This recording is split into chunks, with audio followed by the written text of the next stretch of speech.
Every like and comment from you means a lot to me. Subscribe so you don't miss new stories, and tell me what you think. Thank you for being here. The last 50 miles of highway had been a monotonous gray ribbon, slick with the grime of 1,000 cars fleeing the city. Then I took the exit for Route 9, and the world bleached itself white. The road ahead was a single lane carved through snowdrifts that rose higher than my sedan. The pine trees on either side so laden with white, they bowed like penitents. This was Stone Mill. The silence was the first thing I noticed. It wasn't just quiet. It was a physical pressure, a weight in the air that seemed to muffle the sound of my own engine. My new home stood on the edge of town, a Victorian that looked like a skeletal queen watching over her frozen domain. It needed work. The paint was peeling in long strips, and one of the porch columns had a worrisome sag. But it possessed a strange, defiant grandeur. Its windows, dark and numerous, stared out at the dense coniferous forest that crowded the backyard, the trees standing so close together they formed a solid black wall. I cut the engine, and the silence rushed in completely. I stepped out, my boots crunching on the pristine snow. The air was so cold it felt sharp in my lungs, a clean, biting contrast to the smog I'd left behind. It was a relief, a true escape. But then I realized what was missing. No sparrows chirping in the eaves, no distant caw of a crow, not a single bird. The forest was as silent as a tomb. Before I could even unlock the front door, they appeared. A small procession crunching up the driveway led by a man with a broad chest and a smile that seemed too wide for the cold. They were all bundled in thick, practical winter coats, Carhartts and heavy flannels. "Corin Tate?" the lead man asked. His voice was a hearty baritone that seemed to defy the oppressive quiet. "Harlan Oakes, welcome to Stone Mill." His handshake was like a vice grip, his palm calloused and dry. The others introduced themselves, a handful of names that blurred together. They all had the same synchronized smile, the same firm handshake, and the same unsettlingly analytical eyes that roamed over me, my car, my house. It wasn't curiosity, it was appraisal. "Let's get you unloaded before the sun gets any ideas about leaving," Harlan boomed, and before I could protest, they descended upon my car and the small moving truck I'd rented. It became less about help and more of a social ritual, a public inspection of my life packed into cardboard boxes. The questions came thick and fast, camouflaged as friendly chatter. "Moving from the big city, huh? Must be a shock to the system." "You in good health, Corin? This mountain air can be tough on a weak constitution." Then, the oddest one, from a lanky man named Jed, while he was hefting a box of kitchen supplies. "Happen to know your blood type? The clinic here is always short on donations, just making conversation."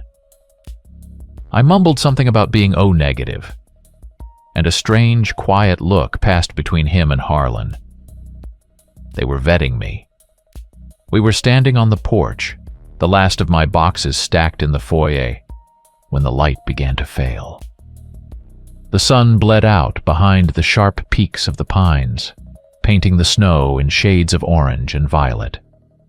As the last sliver of light vanished, the mood shifted so abruptly, it felt like a switch had been flipped. Harlan's jovial expression evaporated, replaced by a stony, severe mask.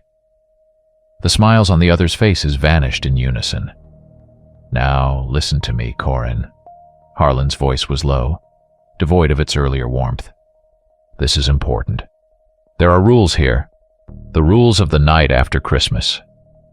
A woman named Martha, her face pale and pinched, stepped forward and held out a small package wrapped in greasy butcher paper. I took it. It was surprisingly heavy. "You hang this on the outside of your front door, on the doorknob," she said, her voice a strained whisper. "You do it now, and you don't open that door again until you see the sun clear the trees, no matter what you hear, no matter who you hear." I unwrapped the paper. Lying in my palm was a piece of bone, about 6 inches long, yellowed with age and polished smooth by countless hands. Strange symbols, like constellations seen from a world with a different sky, were carved into its surface. It felt faintly warm. The instructions sounded like a line from a bad folk horror movie. I almost laughed, but the look on their faces stopped me. This wasn't a joke. This was a liturgy.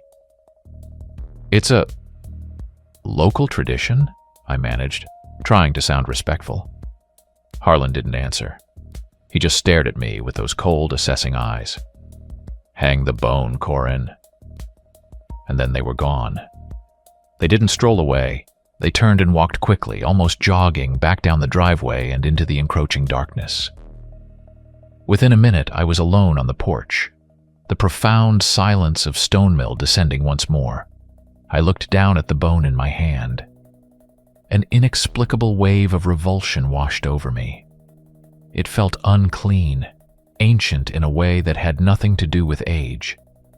A part of me, the part that had fled the rational, concrete world of the city, was screaming at me to obey. But I couldn't. It was ridiculous, some backwoods prank for the new guy. With a dismissive scoff, I stepped inside, the heavy oak door thudding shut behind me. I tossed the bone onto the dusty mantelpiece above the fireplace and threw the deadbolt. The sound echoed in the empty house, a final, definitive statement. I was safe inside my own home. The evening wrapped itself around the house like a shroud. I tried to make a dent in the mountain of boxes, starting with my books, hoping the familiar spines of old friends would make the cavernous rooms feel less empty. But the silence from outside was a persistent hum in my ears, a negative sound that created a sense of vacuum. It was a silence that felt watchful. After an hour, I gave up, the quiet defeating my attempts at domesticity. I peered through one of the tall, wavy glass windows in the living room. The world outside was a void. There were no streetlights in Stonemill. The neighboring houses, which had seemed so close and solid in the daylight, were now just hulking blocks of impenetrable darkness. No warm glow from a window, no flicker of a television. It was as if the entire town had ceased to exist the moment the sun went down, every soul inside holding their breath. A knot of anxiety tightened in my stomach. I went to the kitchen, found a box labeled "Fragile," and pulled out a bottle of whiskey and a single glass. The amber liquid did little to chase away the chill that had settled deep in my bones. My eyes kept drifting back to the living room, to the bone lying on the mantel. In the flickering light from the small fire I'd managed to build, its surface seemed to glisten with a thin, greasy film. I shook my head, convinced it was just a trick of the light, a product of my city-frayed nerves. This was what I wanted, wasn't it? Peace and quiet. I was just having trouble adjusting. Deciding an early night was the best remedy, I finished my drink and headed for the grand, creaking staircase.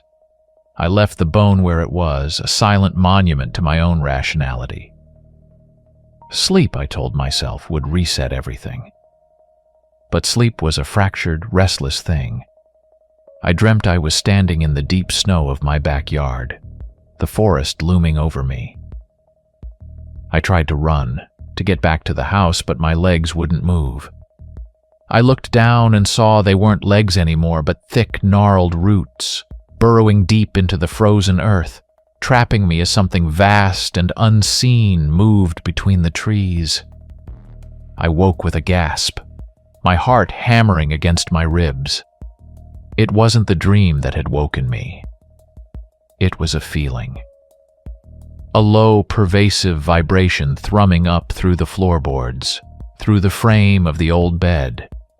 It was a physical sensation, like a heavy freight train was passing right outside, grinding along the rails.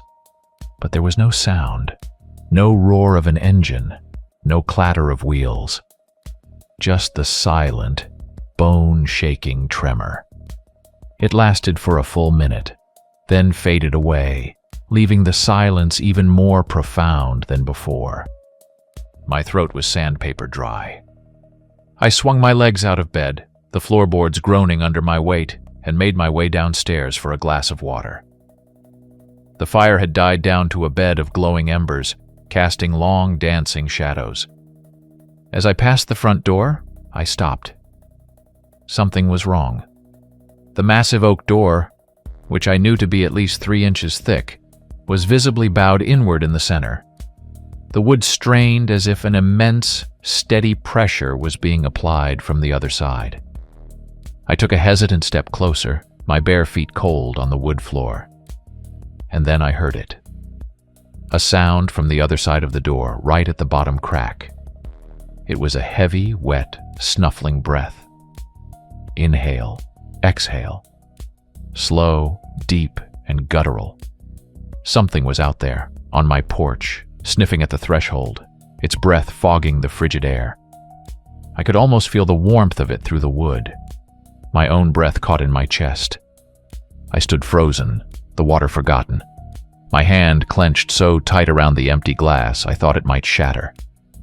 The creature, because no man or normal animal breathed like that, let out a low, guttural noise. It wasn't a growl of aggression, but a sound of deep, resonant disappointment, a frustrated sigh that vibrated through the door and into the soles of my feet.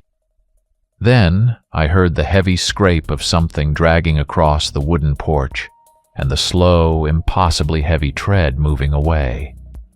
The pressure on the door released with a faint groan of stressed wood. I don't remember going back to bed. The next thing I knew, I was slumped in the armchair by the dead fireplace, the first weak rays of dawn filtering through the dusty windows. The sky was a pale, washed-out gray. The feeling of the night's terror hadn't vanished with the darkness. It had only receded, lying in wait just beneath the surface of the morning light, and clutched in my right hand, held so tightly my knuckles were white, was the heavy iron fireplace poker. The morning sun did nothing to dispel the lingering dread. If anything, it illuminated the violation. I stood in my foyer for a long time, staring at the front door, the poker still heavy in my hand. Finally, with a deep breath that did little to calm my racing heart, I slid the deadbolt back and pulled. The door swung open with a grating protest. I froze on the threshold. The solid oak was savaged. 3 deep, parallel furrows were carved into the wood, running from top to bottom. They weren't cuts or scratches. The wood was gouged out, splintered and shredded, as if by a massive 3-pronged plow. The porch itself was a mess, littered with clumps of dark, sticky mud mixed with something that looked like black, viscous tar. And in the mud were prints. They were huge, bigger than any bear track I'd ever seen in a documentary. But the anatomy was nightmarishly wrong. They were long and splayed, with impressions of claws that were too thin, too sharp. The arrangement of the digits was unlike anything that should walk on 2 legs or 4. A cold certainty washed over me. The bone. The damned bone. It wasn't a prank. It was a ward. And I had left the door unguarded. My first instinct was primal. Hide the evidence. I turned, my eyes darting to the mantelpiece where I'd tossed the artifact. I would take it, bury it in the snow, pretend none of this had happened. But the mantelpiece was bare. The bone was gone. The house had been locked from the inside. I was the only one here. The implications of that were more terrifying than the claw marks on the door. I stumbled back, a choked sound escaping my throat. That's when I saw them. Out on the street, at the edge of my property line, the townspeople were gathering. They weren't a welcoming committee this time. They stood in a silent, grim semicircle, their faces pale in the morning light, their expressions a chilling mixture of raw panic and rising fury. They didn't approach, just watched me, their collective gaze a physical weight. Harlan Oakes detached himself from the group and took a single, deliberate step forward. He pointed a trembling finger at my savaged door. His voice, when it came, was not the booming baritone of yesterday. It was a high, ragged shriek of pure terror. "The tribute! Where is the tribute? You fool! You've doomed us all!" His cry broke the spell. The crowd began to murmur, the sound growing into a low, angry hum. Phrases drifted across the cold air, sharp and clear. He broke the compact. The scent is on him now. I can smell it from here. The mark must be washed away. It must be washed in blood. My mind reeled. I tried to form a response, to explain, to lie, but my words caught in my throat. I saw their hands then. They weren't empty. From behind their backs, from the beds of parked pickup trucks, they produced their tools. Heavy hunting knives with gut hooks, splitting axes with freshly honed edges, thick, greasy logging chains. They had come prepared for this exact scenario. This was their contingency plan. A rock, thrown by an unseen hand from the back of the crowd, sailed through the air and smashed into a second-story window. The sharp sound of shattering glass was like a starting pistol. The mob surged forward. There would be no reasoning with them. There was no misunderstanding to clear up. Their fear was a living thing, and it had turned them into a single-minded predator. I slammed the mangled door shut, the splintered wood groaning in protest, and fumbled with the deadbolt. A heavy thud struck the door, shaking the entire frame. I scrambled back, my eyes wide with panic, and shoved a heavy oak dresser against it. The impacts became rhythmic, concussive. Thump, thump, thump. They were using a battering ram or something like it. Wood splintered. A crack appeared near the lock. Then, with a percussive burst, the gleaming blade of an axe punched through a wooden panel just inches from my face. It retracted and then struck again, widening the hole. I could see an eye staring through, wild and unblinking. They were coming in. I had seconds. Panic gave me a frantic, desperate energy. I raced through the downstairs rooms, heaving furniture against the windows. A heavy armchair, a dining table flipped on its side. But it was a futile gesture. I could hear glass shattering in multiple rooms at once. They were swarming the house, a relentless tide of fear-driven violence. A crash from the kitchen was followed by the scrape of boots on linoleum. Someone was in. I grabbed the heaviest chef's knife from a half-unpacked box, the handle slick in my sweaty palm. But what was I going to do? Fight a dozen, maybe 2 dozen, armed and terrified townspeople? It was a death sentence. Then, a memory surfaced, a throwaway line from the real estate agent during the walkthrough. The old coal heating system is a relic, of course. Haven't used it in 60 years. The chute in the cellar is all sealed up. The cellar door was under the main staircase. I wrenched it open, plunged into the musty darkness, and threw the heavy iron bolt on my side. The sounds from above were terrifyingly clear now. The tramp of heavy boots on the floorboards, Harlan's voice bellowing orders, the crash of my belongings being overturned as they searched for me. The cellar was dark, the air thick with the smell of damp earth and decay. A single grimy bulb cast a weak circle of light. And there, Against the far stone wall was what I was looking for. A small, square iron door set low to the ground, the old coal chute. It was blocked by a pile of rotting wooden crates and discarded junk. Adrenaline surged through me. I attacked the pile, throwing aside splintered wood and rusted metal, ignoring the scrapes and cuts on my hands. The bolt on the iron door was rusted solid. I kicked it again and again, the clang echoing in the small space. Above me, a heavy boot stomped on the cellar door. They knew where I was. The rusted bolt finally gave way with a screech of tortured metal. I pulled the heavy door open. A tunnel of absolute blackness gaped before me. It was a narrow, brick-lined shaft, barely 2 feet square, leading down at a sharp angle into the earth. This wasn't just a chute. It was an entrance to something more. The old service tunnels the agent had failed to mention. I didn't hesitate. I squeezed myself into the opening, the rough bricks scraping my back and chest. The air was cold and dead. I was immediately enveloped in a darkness so complete it felt solid. Behind me, I heard the cellar door splinter as an axe blade bit into it. I crawled on my hands and knees, the only sounds my own ragged breathing and the scuttling of unseen things in the dark. The tunnel was part of a network, a subterranean web connecting the older houses on this street.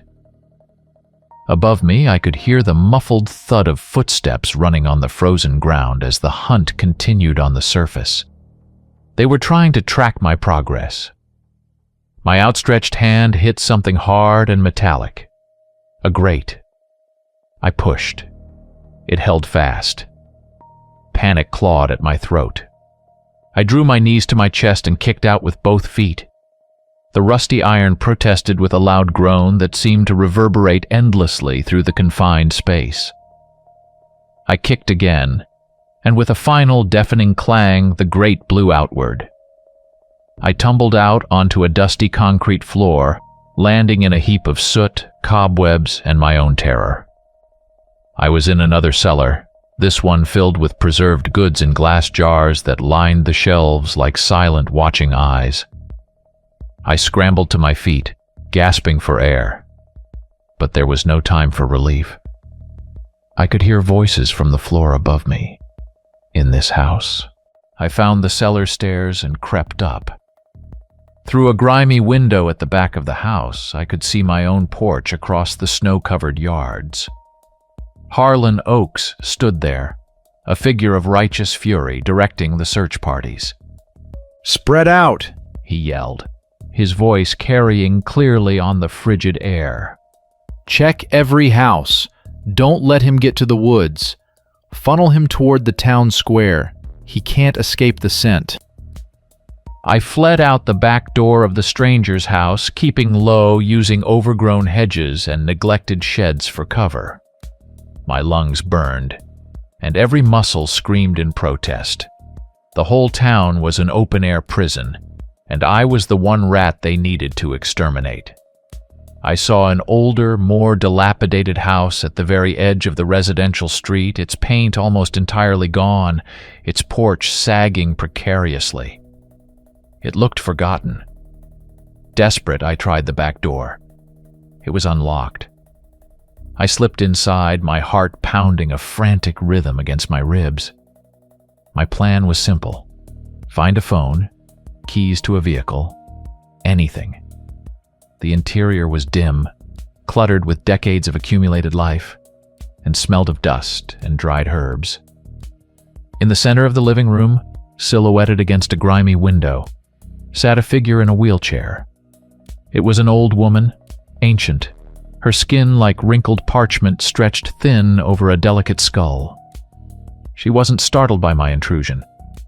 She simply watched me, her dark eyes unnervingly calm, her gnarled fingers methodically clicking through a rosary made not of beads, but of tiny, polished animal vertebrae.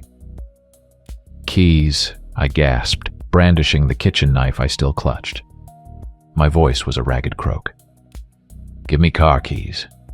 now. She didn't flinch. A dry, rasping sound escaped her lips, like the rustling of dead leaves. It was a laugh. It's too late for that, boy. You're already dead.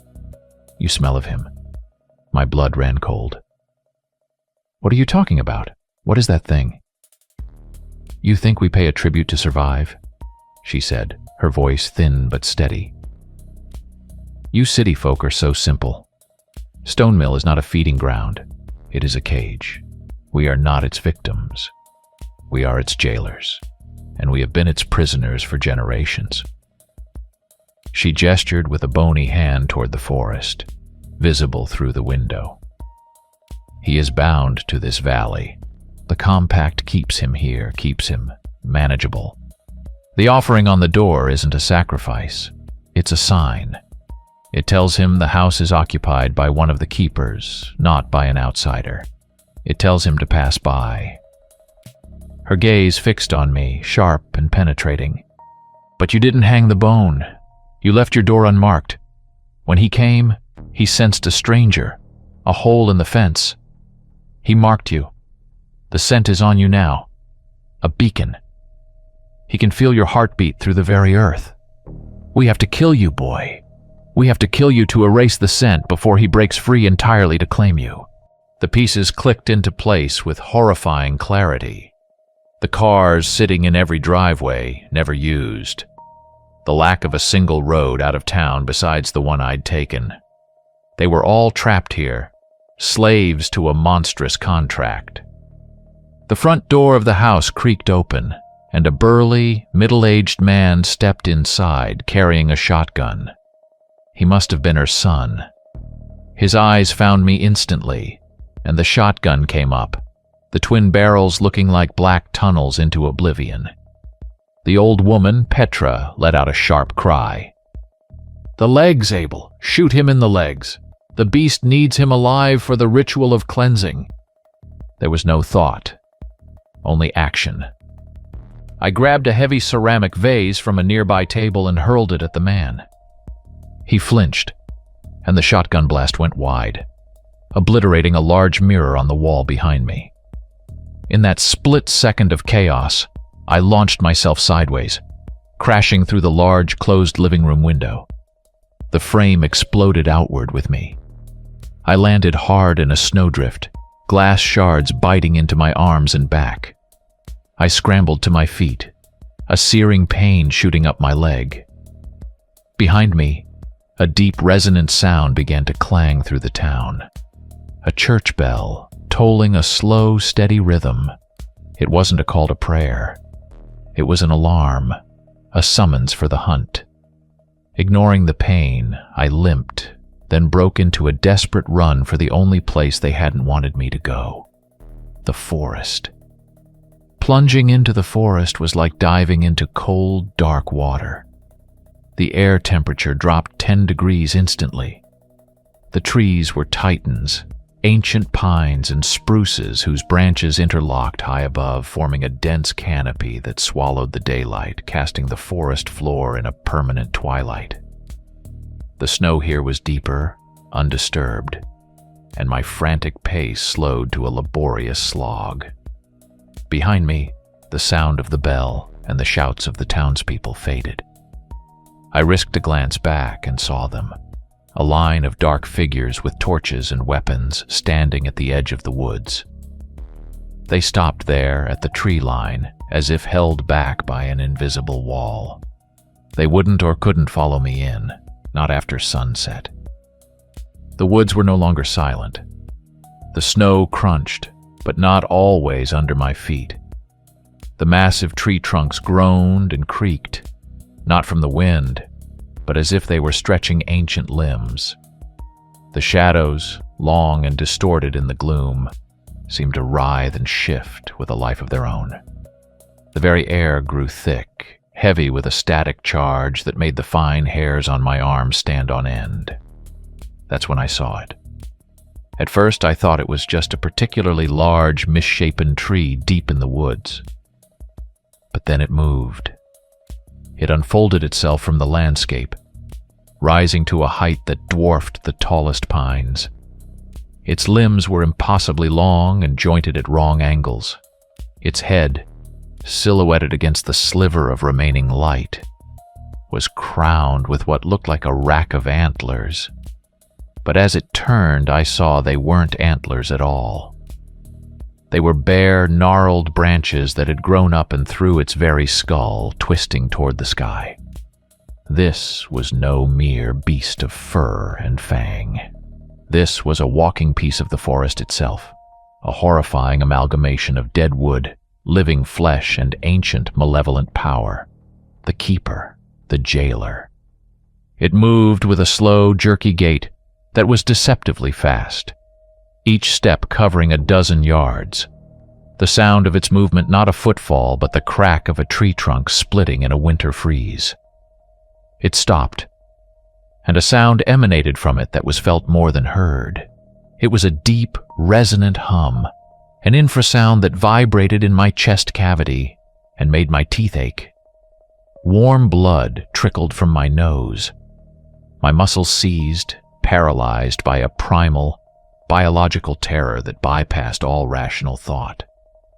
My body wanted to shut down, to play dead, to simply cease. The creature's massive head swiveled slowly, scanning the forest.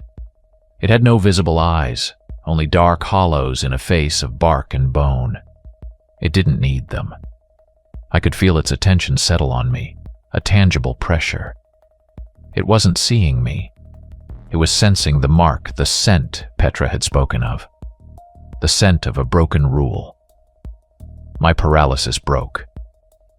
I turned and ran, my legs pumping with the last dregs of adrenaline. There was nowhere to go, but instinct screamed at me to move. Ahead, a jagged outcrop of dark rock rose from the snowy landscape, a small hill of granite. At its base I could see a dark slash, the mouth of a cave. It was the only cover in sight. The creature let out another of its silent roars. The ground shook as it began to move, no longer walking but loping with giant, earth-shattering strides. The air filled with a blizzard of displaced snow and splintered wood.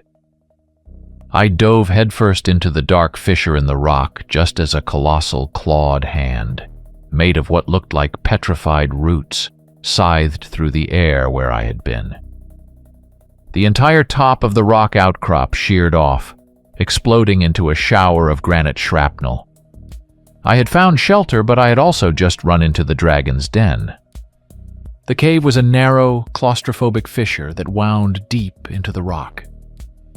The air was cold and dead. Outside, the beast roared in frustration, a sound that shook the very foundations of the hill. Rocks and dirt rained down from the ceiling as it clawed at the entrance, trying to tear the mountain apart to get to me. I scrambled deeper, using my hands to guide me through the absolute darkness. This wasn't a sanctuary. I realized that as my fingers brushed against the walls. They were unnaturally smooth in some places, scored with deep, parallel grooves in others. These weren't geological formations. They were scratches, claw marks left by countless creatures, or countless victims, over untold centuries. I hadn't found a hiding place. I had found the front hall of its lair. The tunnel twisted and turned, then abruptly opened up. I stumbled out of the darkness and into a clearing on the other side of the rocky hill. It was a small, frozen plateau ringed by ancient skeletal trees and bathed in the cold, clinical light of a full moon. And it was waiting for me. It stood in the center of the plateau, perfectly still, its massive form a monument of shadow and twisted wood. It had known. The tunnel wasn't an escape route. It was a corridor designed to lead me right here. The chase began again, but this time on open ground. I was faster, more agile, darting between the massive boulders that littered the landscape. It was slower, but its reach was immense. A single swipe of its arm sent a half-ton boulder careening across the ice like a skipping stone. My mind raced, searching for a weapon, a weakness. Fire. The primal defense against the dark. I fumbled in my pocket for the cheap plastic lighter I carried. My fingers were numb with cold, but I managed to spark a flame. I held it to a dry, dead branch I'd ripped from a fallen tree. The flame sputtered, weak and pathetic in the crushing cold. For a moment it caught, casting a feeble orange glow. Then, as the beast took a step toward me, the flame simply went out, extinguished as if by a sudden vacuum. Its very presence seemed to leach energy from the world, snuffing out heat and light and hope. It was playing with me. I saw it now. It could have caught me a dozen times. Instead, it was hurting me, cutting off my angles of escape, deliberately missing with its crushing blows to guide me in a specific direction. It was a shepherd, and I was its lone, terrified sheep. My luck ran out. My foot slipped on a patch of black ice hidden beneath the snow, and I went down hard. The air was knocked from my lungs, and a sharp, blinding pain shot through my ankle. I tried to stand, but the joint wouldn't hold my weight. I was finished. The beast loomed over me, its shadow eclipsing the moon. A thick black fluid, viscous and tar-like, dripped from what I assumed was its mouth, sizzling as it hit the snow. This was it. I closed my eyes, waiting for the final obliterating blow. But it didn't come. Instead, a massive, root-like hand closed around my torso. The pressure was unbelievable. I heard and felt my ribs crack, one after another. The air was forced from my lungs in a single silent scream. My vision swam with black spots as it lifted me effortlessly from the ground, holding me tight against its bark-like chest. The world spun as the creature turned, carrying me not to its mouth, but back the way we came, deeper into the dark heart of the forest. The last thing I saw before unconsciousness claimed me was the upside-down canopy of the trees rushing past, a black lattice against the cold, indifferent face of the moon. I drifted back to consciousness on a wave of agony. Every breath was a fresh torment of grinding bone. I was lying on my back, on a surface that was flat, cold, and unyielding, a slab of stone. My eyes fluttered open. I was in a vast cavern, the likes of which shouldn't exist inside a simple hill. The only light came from a ghostly blue-green phosphorescence emanating from thick carpets of moss that clung to the walls and ceiling. The air was strangely warm, humid, and thick with the cloying, metallic smell of old blood and deep earth decay. My gaze drifted from the glowing walls to the floor. It was covered in bones. Hundreds, maybe thousands of them, both animal and human, arranged with deliberate chilling artistry into complex, interlocking spirals. At the center of the cavern, on a raised dais, was a great pile of them, the very same ritual bones the townspeople used, each one carved with those alien constellations. They pulsed with a faint internal light like dying embers. I was lying on a stone altar in the middle of this macabre temple. The beast was here. It paced the perimeter of the cavern, but its movements were different now. The relentless predatory fury was gone. It looked tired. Its hide, which I'd mistaken for bark, hung in loose, tattered folds, revealing a gray, pulsating flesh beneath. It moved with the stiff, pained gait of the ancient and infirm. It stopped its pacing and turned to face me. In the eerie light of the cave, I could see its face more clearly. The hollows were not empty. Deep within them were a pair of small, surprisingly human-like eyes, clouded with cataracts of age and filled with a sorrow so profound it transcended species. In that moment, I understood. The creature wasn't just old. It was suffering, trapped in a cycle of immortal decay. It took a final heavy step toward the altar. With one of its gnarled claws, it nudged something from the floor, pushing it across the stone until it rested by my hand. It was another bone, but this one was different. It was long and thick, the femur of something enormous, and one end had been chipped and ground to a vicious, spear-like point. This wasn't a sacrifice, not in the way I had imagined. It wasn't preparing to eat me. It was offering me a weapon, a choice. It was seeking not a victim but a release, an executioner, or perhaps a successor. My mind, numb with pain and terror, latched onto that single, impossible idea. This was the only way out. I gritted my teeth against the fire in my chest and forced my arm to move. My fingers closed around the cold, smooth shaft of the bone spear. A strange energy seemed to flow from it, a cold fire that numbed the pain in my ribs and filled my muscles with an unnatural strength. The beast saw me take the weapon. It straightened to its full, terrifying height, its massive chest exposed, and from the depths of its being, it let out a low, mournful, and commanding cry. It was not a threat. It was an invitation, an order. It was demanding the final blow. I knew what I had to do. Kill or be killed and damned for eternity in this forgotten corner of the world. Summoning a strength that was not my own, I pushed myself up onto one elbow. The bone spear felt like an extension of my arm, light and deadly. My movements were no longer clumsy or pain-ridden.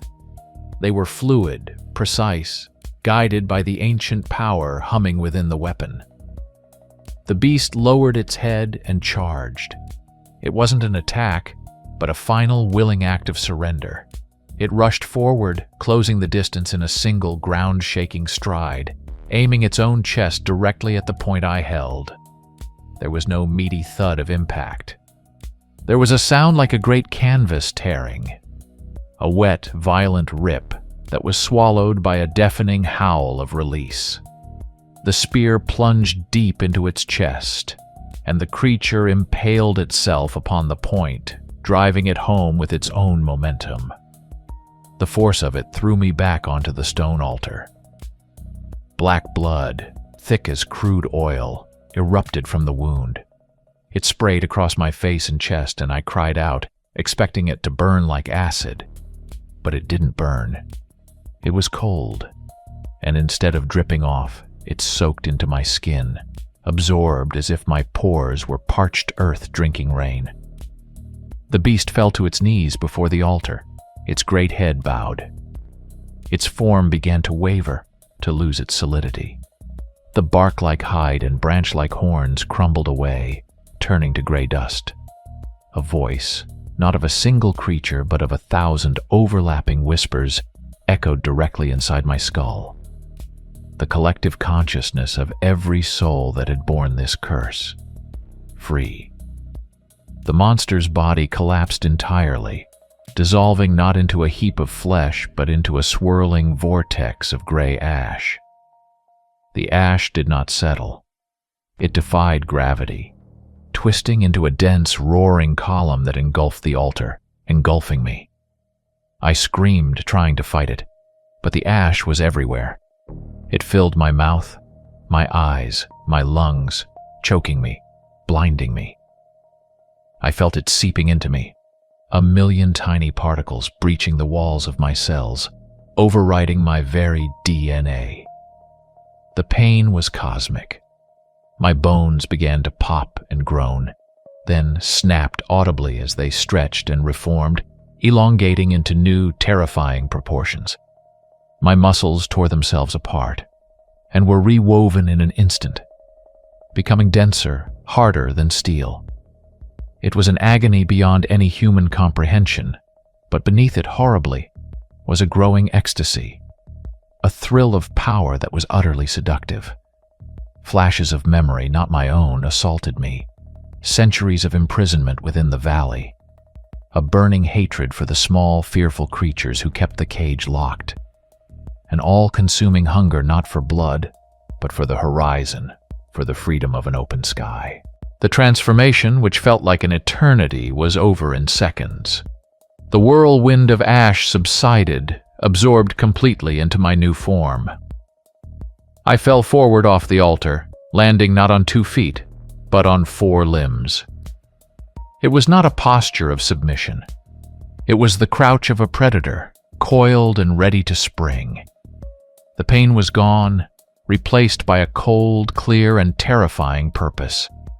I emerged from the cavern into the twilight forest. The world was remade. My perception had sharpened to an impossible degree. I could see the heat signature of a field mouse shivering in its burrow 3 feet under the snow. I could hear the frantic, terrified heartbeats of the people in the town, miles away, a frantic drumming that was as clear as if they stood beside me. The world was a symphony of sensory information I had never known existed. I looked down at my hands. They were not my hands. They were longer, tipped with claws of black, obsidian-like material. My skin was not skin, but a pale, chitinous armor that was both flexible and impossibly hard. I was no longer Corin Tate, but I was not the old beast either. The ancient, weary sickness was gone. I was something new, something stronger. As I walked, the forest itself seemed to acknowledge the change. The great pines, which had seemed so menacing before, now felt like subjects. Their branches seemed to shift, to bend away from me, clearing a path for their new sovereign. I was no longer bound by the valley, by the compact, by the rules of men. I moved with a silent, terrifying speed, and in moments I was at the edge of the woods, looking down on Stone Mill. The town was a diorama of fear. The residents huddled near their homes, torches held aloft, their faces pale and anxious in the flickering light. They were waiting, listening, hoping the screams they'd heard from the forest meant the crisis was over, that the interloper had been dealt with and the old, miserable order was restored. Harlan Oakes stood at the forefront, shotgun held at the ready. He peered into the darkness, expecting to see the shambling form of the old keeper, or perhaps my mangled corpse. He saw neither. What he saw were 2 points of light ignite in the darkness at the tree line, 10 feet off the ground. 2 eyes, burning with a cold, violet light. I stepped out of the shadow of the trees and into the torchlight. A collective gasp, a wave of pure, unadulterated horror, rippled through the crowd. This was not the familiar monster they had a pact with. This was an unknown quantity, an aberration. Their rituals, their bones, their rules, they were all meaningless now. I felt no hunger for them, only a vast, cold contempt. I did not roar. I opened my mouth and let out a sound, a complex, layered, vibrating frequency that was part signal, part weapon. All across the town, windows shattered, the glass exploding inward. The flames on their torches were instantly snuffed out, plunging them into darkness and the cold. The scent of their fear was a sweet, cloying perfume in the air. It was intoxicating, but it did not stir any appetite within me. They were my former jailers. They were insects. I turned my back on them. Coiling the immense new power in my limbs, I launched myself into the air. I soared over the tree line in a single, impossible leap, landing silently half a mile away. As I ran, I felt it. A shimmering, invisible barrier at the edge of the valley, the thing that had held the old beast captive for so long. I hit it without slowing down. It shattered like glass, the ancient magic dissolving into nothing against my new reality. In the dark and silent town of Stone Mill, a fresh layer of snow began to fall, covering the footprints of the mob, the shards of glass, everything. The residents stood frozen, realizing their prison and their protection were one and the same. Their keeper was gone, but the cage was now open. They were alone in the vast, unforgiving darkness. and somewhere out in the wider world, a predator they could not comprehend was now truly, finally free.